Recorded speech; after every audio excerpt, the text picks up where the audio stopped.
Real money, also known as fiat currency, may well be doomed.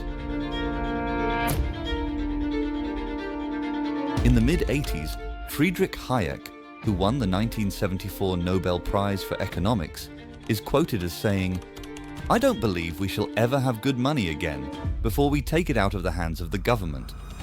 All we can do is introduce something that they can't stop." Bitcoin may just be that something.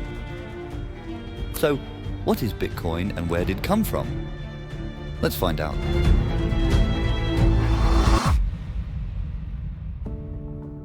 Say you want to buy a pair of jeans.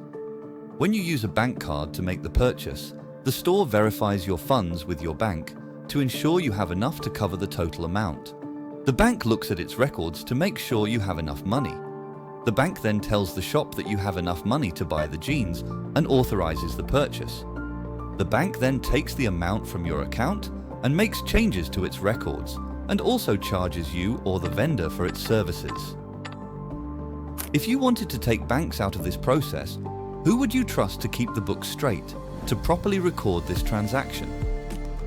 You would never give one single individual that much authority and trust them to take care of it, like you do for a bank. But would you be willing to put your faith in millions of individuals working together to do this? Maybe.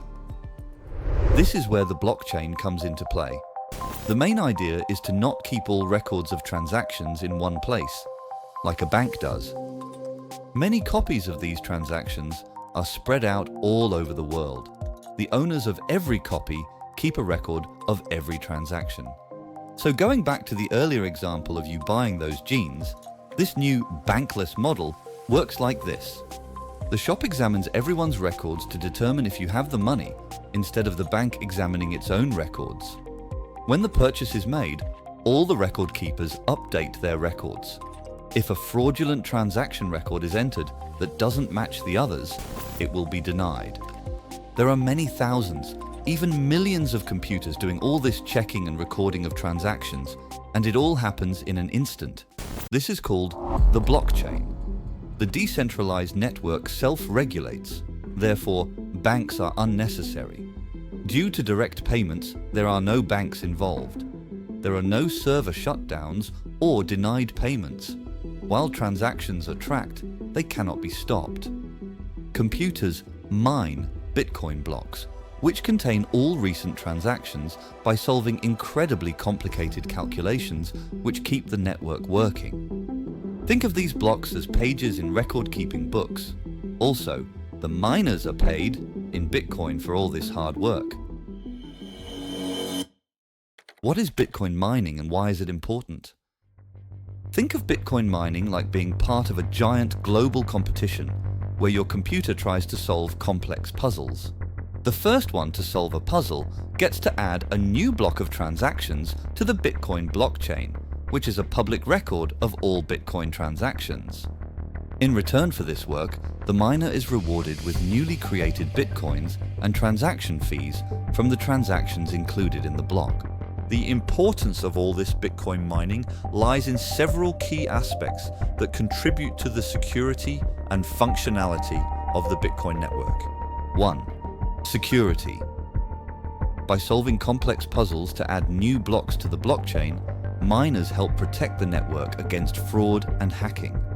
The process makes altering past transactions extremely difficult, as it would require redoing all the work of mining the blocks that came after the one being altered, which is practically impossible due to the high computational power needed. 2. Decentralization. Mining is performed by a global network of computers, ensuring that no single entity has control over the Bitcoin network. This decentralization is fundamental to Bitcoin's philosophy, offering a form of money that's outside the control of any government or central bank. 3. Transaction processing. Mining is how transactions are confirmed and added to the blockchain. Without miners, transactions would go unconfirmed, making it impossible to buy, sell, or use Bitcoins. 4. Currency creation. Mining introduces new Bitcoins into circulation. This is the only way new Bitcoins are created, mimicking the process of mining gold or other precious metals from the earth, but digitally. The rate at which new bitcoins are created is predetermined and decreases over time, ensuring that the total supply will never exceed 21 million coins. So now you know a bit about what Bitcoin actually is. But where did it come from? How did it all start? On January 3rd, 2009, the first block of Bitcoin was mined. Within this very first block of code, a significant message was written. It quoted a headline from the UK Times newspaper of January 2009, saying that the UK Chancellor of the Exchequer, which is the US equivalent of the Treasury Secretary, was on the brink of a second bailout for banks. This hidden message in the code may indicate Bitcoin's original purpose for coming into existence, a response to a broken financial system. The first Bitcoin transaction happened just 9 days after the first block was mined. It was between Satoshi Nakamoto, one of the creators of Bitcoin, and Hal Finney, who was also passionate about cryptography. At the time, there were no exchanges where prices could be determined, so the 10 Bitcoins were worthless. On a cryptography email list on July 9, 2009, Satoshi Nakamoto proposed a new economic system. Even though this showed how Bitcoin was created and how it was first used, this is by no means the beginning of Bitcoin's story. We must go further back to 1983 for it. Electronic currency was first explored by American cryptographer David Chan in the early 80s.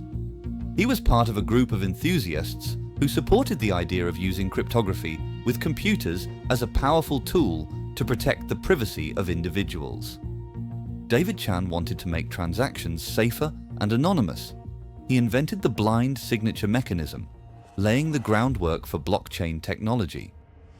After developing a cryptographic electronic money system in 1989, David Chan founded DigiCash. Their signature product eCash was launched in 1993, which allowed secure, anonymous online money transfers. eCash was David Chan's solution to what was thought by many to be the extremely unsafe practice of using credit cards online. According to insiders at the time, eCash was a technically perfect product, effectively eliminating many of the issues that came with credit card payments, such as security concerns and fees. Unfortunately, the US administration started seeing this as a threat. The eCash product started getting a lot of attention from buyers, and at the height of all the hype, Bill Gates and David Chan discussed putting eCash into Microsoft's Windows 95 operating system, with Gates reportedly offering $100 million for it. However, Chan declined the offer, and every other offer that came after that. According to ex-employees, Chan found it hard to trust the intentions of any one entity or individual. He wanted eCash to be perfect. He was confident in the significance of his work. In 1996, he stated, "The difference between a bad electronic cash system and a well-developed digital cash will determine whether we have a dictatorship or a real democracy." DigiCash showed their electronic cash products to banks, and a few of them were interested. However, at the time, most banks were conservative and instead opted to make money with credit cards than try out a new technology. By 1998, DigiCash had gone out of business, marking the end of the first wave of digital money. The cryptocurrency boom of the 90s. The 1990s saw early attempts at creating electronic cryptocurrencies, but the world wasn't quite ready for them despite their potential. Visionaries like economist Milton Friedman recognized the need for an electronic cash system to complement the burgeoning internet, envisioning a future where digital currencies reduced the government's role in money. The era witnessed the emergence of digital currency businesses, inspired by DigiCash, and even the NSA proposed its version of electronic cash, though it contradicted the decentralization ethos of the cryptocurrency movement. Concepts like Wei Dai's B-Money and Nick Szabo's BitGold emerged, laying foundational ideas for what would eventually evolve into Bitcoin. These early experiments faced challenges, including concerns over privacy and technological limitations, but they were crucial in shaping the future of cryptocurrencies. Bitcoin finally emerges. In August 2008, the domain name bitcoin.org was anonymously registered. In October the same year, a paper titled Bitcoin, a peer-to-peer electronic cash system, was posted to a cryptography mailing list signed by Satoshi Nakamoto. In this paper, Nakamoto showed the world what Bitcoin was all about. This paper set off a series of cryptographic events that changed the course of financial history. Bitcoin's success in solving the double spending problem is what set it apart from other earlier cryptocurrency attempts. Since digital currency is only data, and data can be copied, one coin may theoretically be spent several times. In the past, a trusted third party, like a bank, would keep an eye on transactions to solve this problem. Bitcoin solved the multiple spending problem by updating who owns what and when. This was why the blockchain was created. Bitcoin was up and running by 2009. In July 2010, it started trading at $0.0008 US. By the end of the month, it was worth $0.08 US. But nobody really cared. In 2010, the very first post on Reddit about Bitcoin was made. It was downvoted. The first reference of Bitcoin in TV history was the show The Good Wife in 2012, when Bitcoin was at a price of $3.41. But despite there being some devout believers in around 2013, when Bitcoin was at $100, there was still very little interest. The rest is history. In March of 2024, Bitcoin was valued at $73,000. If you enjoyed this video, let us know by leaving a like and a comment. If you're interested in more content like this, then feel free to subscribe and check out the other videos on our channel. Thank you for watching.